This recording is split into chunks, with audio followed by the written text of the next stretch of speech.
Hey everyone, and thanks for jumping back into the Cryptoverse.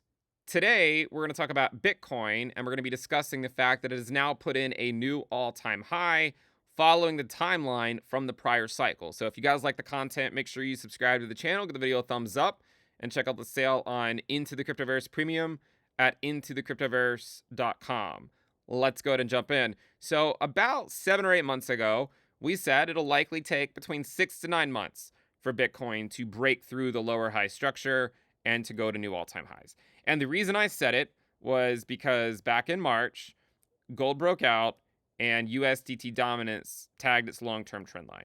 And we know from history that last cycle, when that happened, it took about 30 weeks or so. It was about 30 weeks, I believe, from the top, the mid-cycle top, about 30 weeks for Bitcoin to really break through there. It might have been like 29, but somewhere around 30 weeks until Bitcoin broke through the lower high structure. And so one of the things I said was that, look, if this does follow the last cycle, then there is a good chance this is just the mid-cycle top. Now, the reason I called it the mid-cycle top was because last cycle, there was this period when gold broke out, right? Gold broke out, and when it broke out, it sort of marked a mid-cycle top for Bitcoin.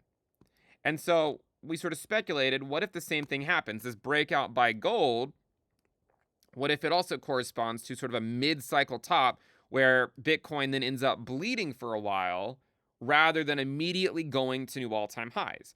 If you were to look at the ROI from the bottom and you just look at the last 3 cycles, if you look at this cycle and 2 cycles before it, you can see that Bitcoin was very much ahead of where it was in prior cycles, right? So if you look at where Bitcoin was earlier this year, you can see how far ahead of the prior cycle it was. And if you compare it to the cycle before that, it also got relatively heated.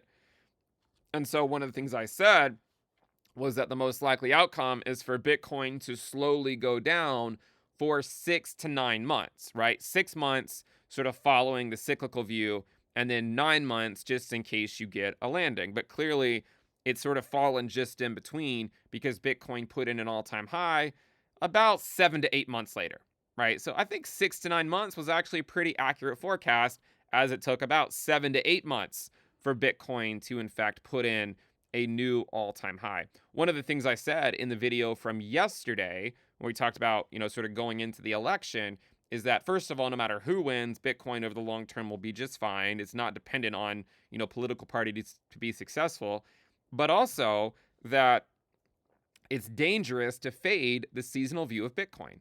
That doesn't mean there can't be future scares, and obviously we are on the cusp of an uninverted yield curve. But the reality is, there's always going to be something to worry about, right? And we'll talk about it, right? We'll talk about it. But at the end of the day, the bears sound smart, the bulls make money, and that's why I said yesterday in my video, you can go back and watch it. I said it's dangerous to fade the cyclical nature of Bitcoin, right? It's dangerous to fade the seasonal view of Bitcoin. That doesn't mean that it will never deviate from that view. It likely will, and it sometimes has. It sometimes does deviate from those views. But more often than not, it won't deviate from that view. So for instance, if you thought it was going to deviate from that view, now you're looking at Bitcoin is at new all-time highs. You're like, oh, great. Now it's a new all-time highs, and you were hoping that it would deviate from the view. But again, hope for the best, plan for the worst, right? Assume the market's just going to follow what it generally does. And then if it gives you a reason to think otherwise, then you pivot. If you look at year-to-date ROI in halving years, you can see that in 2024, Bitcoin's actually been following 2016 pretty closely ever since about the middle part of the year. If you look at 2012 and 2020, you can see that Bitcoin normally goes up in Q4. And so far, this cycle, it's going up in Q4. So all of this is still very familiar, right? Now, obviously, one of the things that people are asking about are altcoins because, I've been on the record many, many times saying that Bitcoin dominance is going to go to 60%. Now it's there. And the question is, well, how much higher is it going to go? The answer is I don't know. It did get a short-term pullback after the last FOMC, but that was also a 50 basis point rate cut. Tomorrow is likely just going to be 25. So I don't know if it'll get a pullback tomorrow or not.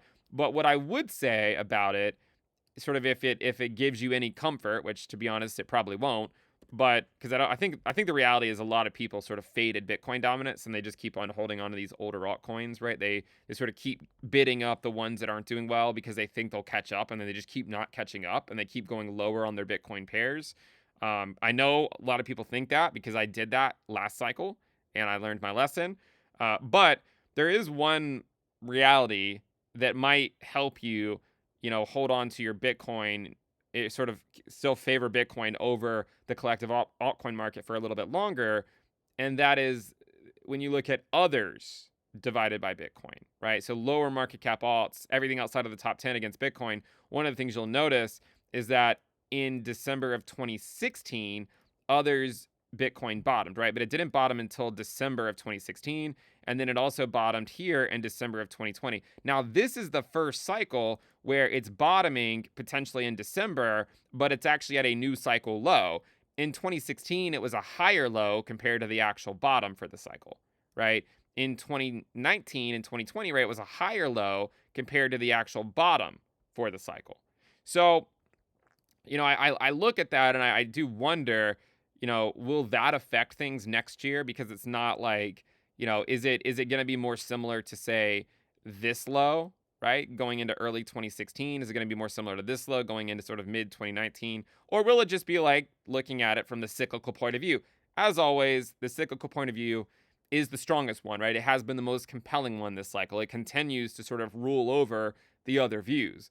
My argument is that if you're curious, like if you feel like you're going to miss out on alt season, the first thing you could do, I mean, Bitcoin dominance is at 60%. You could always just DCA the altcoins that you want to get, right? The second point, though, is that there still is a decent probability here that those lower market cap alts could still drop a little bit going into December of 2024, right? That doesn't mean they have to immediately drop.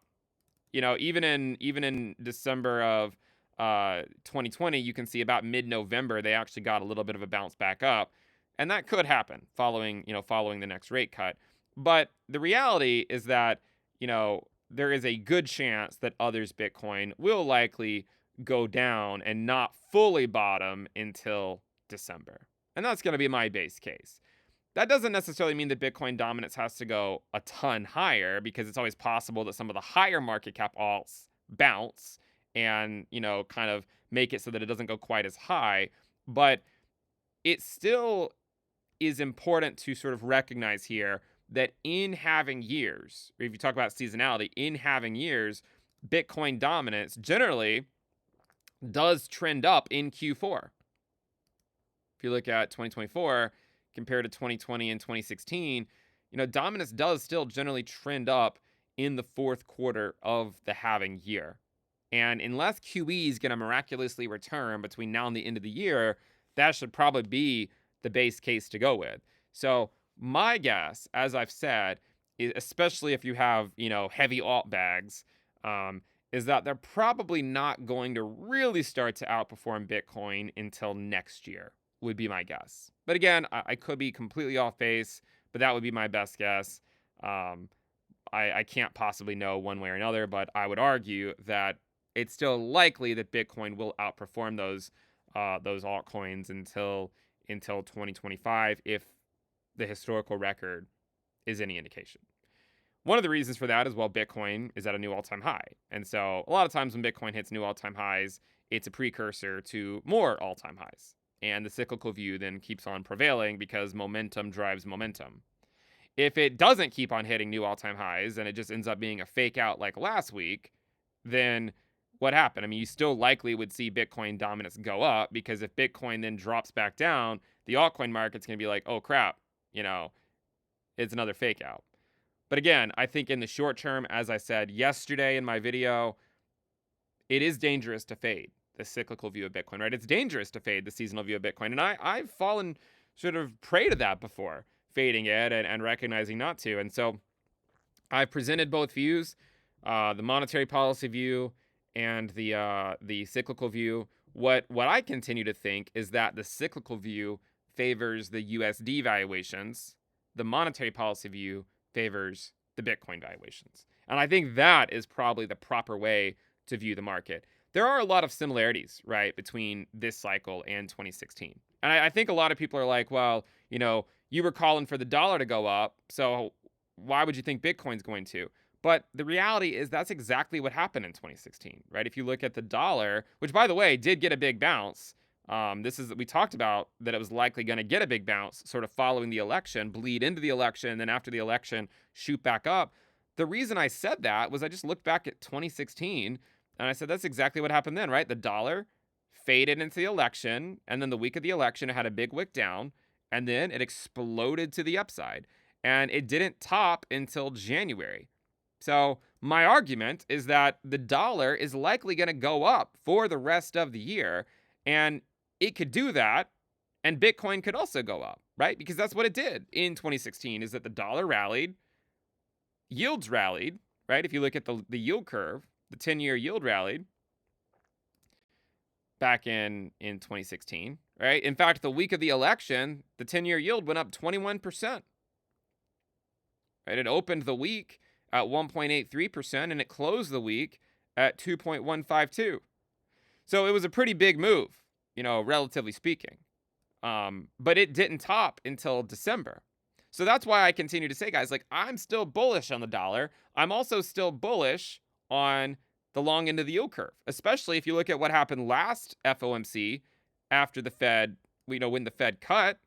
If you go look at when the Fed cut back over here in September, the long end rallied.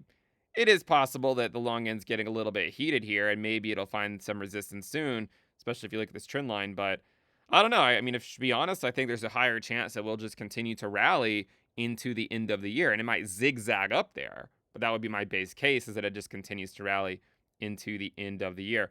And it can do that, and the dollar can do that, and Bitcoin could still go up, because that's what happened in 2016. Also, Trump was elected, right? There's so many similarities, right? So many similarities. Year-to-date ROI looks really similar with Bitcoin. Year-to-date ROI, again, looks, if I show 2024 to 2016, right, it still looks really, really similar. It's following. This is why I said yesterday it's dangerous to fade the cyclical view. ROI from the cycle low is still following, right? Still following the general trend. So yeah, it has been really, and that goes whether or not it continues to play out or not, right? If you faded it thus far, now you're looking at Bitcoin at a new all-time high, and it just keeps on pushing higher. So the last thing I will say about it is that, and I've said this many times, the bears sound smart, the bulls make money, right? The reality is the DCA strategy is going to be the best strategy, and I will continue to reiterate that as many times as possible, right? The DCA strategy is the best strategy. Trying to time the market is a very difficult thing to do, right? I would like to think I've done a decent job this year of saying 6 to 9 months until a breakout, and it occurred after 7 to 8. But I'm probably going to get something else wrong relatively soon. And one of those things could be Ethereum, right? And we'll talk about that in a minute. But as far as Bitcoin, the next thing that I imagine the market will worry about will be the uninversion of the yield curve. I'm putting it on your radar now so that when the headlines run in a few days or a few weeks, you'll know what I'm talking about. The 10-year yield is at 4.429%. The 3-month is at 4.55%, right? So if you look at the spread, it's only about 13 basis points from uninversion. There's not a lot. There's not a lot more to go. Now 12, right? 12 basis points until the 3-month and the 10-year yield actually uninvert. So I think that it makes sense to look at that and recognize that there's going to be sort of a reality here relatively soon that the yield curve will be uninverted, and then you'll see those headlines once again. So that could spook Bitcoin. But again, there's always going to be something to worry about, right? If, after that, it'll be how long until the recession, right? I mean, there's always going to be something to worry about. And I will try to continue to just be honest with you guys in my thoughts. That is the thing, is going to be the next thing that the markets are going to look at, is the uninversion of the 3-month and the 10-year yield. The last thing I will mention, because I know if I don't, I'm going to get destroyed either way, but Ethereum, right? I've said I think it's going to go home many, many times, and it just doesn't, right? It still hasn't. And, I know a lot of people, I'm feeling the pressure once again. It's right. It's justified. I'm not trying to say it's not justified. I'm feeling the pressure by people to say, well, say that you're wrong, that it's not going to go home. And if that's what you want, right, I'll admit it. But what I would argue is that if it can get a weekly close above the 20-week SMA and maybe two, I would concede that it's not going to happen on a time frame that would justify my view being at all remotely correct, which you could already argue it's not, right? But if it goes back above the 20-week SMA, then and gets two weekly closes back up there, then I would concede that view, right? If it just sort of gets above it like that in July and then gets right back below it, I don't really think that counts. But if it gets back above the 20-week moving average and then holds it, then I would concede that view. Okay. As an investor, I feel like I have to say those kinds of things, because if I don't, then and it just keeps on going up, you're like, well, did he flip? I would say the time to flip on it would be then. I already argued that it's time to hedge with ETH Bitcoin, when it went below 0.035. I said yesterday it's a good time to start hedging if you haven't already.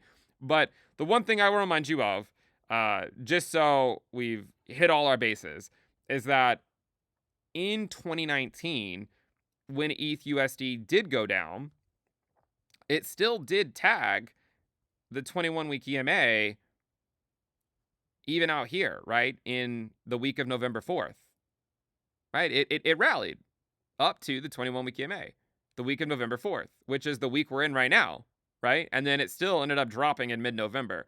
And then if you look at 2016, in November, or I guess the last week of October, but it bled into November because it was the week of October 31st, ETH rallied above the 21-week EMA, and then it still went down in November. So when I look at it on a monthly time frame, you can see that in 2016, ETH USD, in 2019, ETH USD sort of, it looked like it was going back up, and then it got one last drop, and then it started to move up. And then in 2016, it looked like it was going to go up, and then it got one last drop into December, and then it went up. So that is my only argument. But listen, if ETH gets above its 20-week SMA on a couple weekly closes, then I will concede the view and say it is incorrect. I know a lot of you guys already are saying it's incorrect, and you're probably right? You're probably right. I do tend to hold on to these theories far longer than I should. And one thing about the markets is that when I do get something right, like Bitcoin dominance going to 60%, and I get a big head, normally the market then slaps me in the face, a minute later, and shows me I'm wrong about something else. So the market always has a way of sort of humbling our egos whenever we let them get out of line. So, as an investor, I remind myself of that I look at this, I look at the chart, and I think to myself, it still could be 2016, it still could be 2019, it still hasn't yet disproven that view, but I would be willing to relinquish that view on a couple weekly closes above the 20-week moving average. With that said, I do think it makes sense to hedge already, right? I mean, I do own some ETH. I own more ETH now than I did a couple years ago, and the reason is because ETH Bitcoin is at 0.035, right? And I think the hard part for me is, in my mind, I think in terms of Satoshis. So I look at a chart like this, and I don't feel like I've missed out on anything, right? I'm like, what have I missed out on? I just stuck with Bitcoin, and now I can look at the market all these years later and say it was a good reason, it was a good thing I stuck with Bitcoin instead of ETH. But a lot of viewers will, of course, look at this and say, well, you've missed out on the entire move. And I have, right? But again, I would argue that Bitcoin was, in fact, the better play. And I do think that Bitcoin likely will be the better play for one more month collectively. But at any given point between now and the end of the year, you will likely see various altcoins start to bottom against Bitcoin. And I would argue that ETH Bitcoin could bottom at any moment, right? I don't know exactly when it's going to, but it could bottom at any moment. And so I do think it makes sense to hedge that view, right? It makes sense to hedge the idea against ETH going home in case it doesn't go home. And I knew when I put out that video, I was going to have to contend with this in November, because I looked at the charts and I was like, well, in November of the last two times that ETH Bitcoin broke down, it actually did go back up to above the 21-week EMA, and we're almost there, right? The 21-week EMA for ETH is at 27.15, so it's almost there. I mean, it went there last week, right? It went to 27.18 last week. What could be the catalyst for it to go down, right? Let's assume I'm wrong, right? If I'm wrong, then the reason I'm wrong is because the cyclical view of Bitcoin continues to play out, which I would say that's the most likely scenario. I have a hard time reconciling Bitcoin going up and ETH going down, even though that's what happened in 2016. So I'm deferring to the cyclical view of Bitcoin until proven otherwise, because that is what continues to track, right? If you look at year-to-date ROI, the cyclical view of Bitcoin is what continues to look the most accurate. Like Q4 of halving years. It's saying it's a stronger case than the monetary policy view at this point, because it's putting in new all-time highs. And I said before, I don't know which one's going to play out, but I'll stay Bitcoin heavy and I'll wait and see. I've stayed Bitcoin heavy. I've waited. I've seen. Bitcoin dominance is at a new all-time high for the cycle today. So I feel like that was the correct view. I'm just wondering, is ETH going to get that last move down or is it not? And stay tuned to find out, because I'll put it this way. Here's another way to sort of disprove the view of ETH going home. If November is green, then I think the view is wrong. If November is red, then there's a good chance ETH is going to go home, right? Because in November of 2016, it was red. November of 2020, or not 2019, it was red. Years that ETH Bitcoin broke down. So and so far this month, ETH is up 7%. So if ETH closes this month green, then it's not going home this year, more than likely. But if it closes red, then I still would argue that it's on course. Again, those are my views. I hope that you guys can understand. I put out a lot of theories. Some come true, some don't. Some completely miss the mark. And I'm just trying to be transparent with you guys as I possibly can be. So right now, I think it just makes sense to sort of run with the cyclical view of Bitcoin until proven otherwise.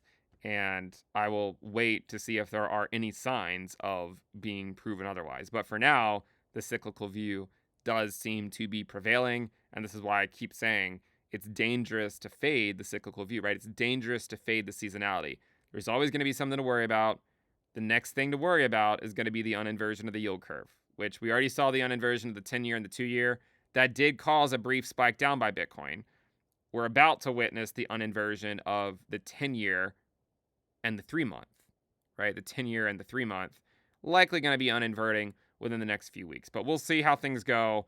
And I'll try to keep you up to date on at least what I'm thinking. Anyways, if you guys like the content, make sure you subscribe, give it a thumbs up. And again, check out the sale on Into the Cryptoverse Premium at intothecryptoverse.com. See you guys next time. Bye.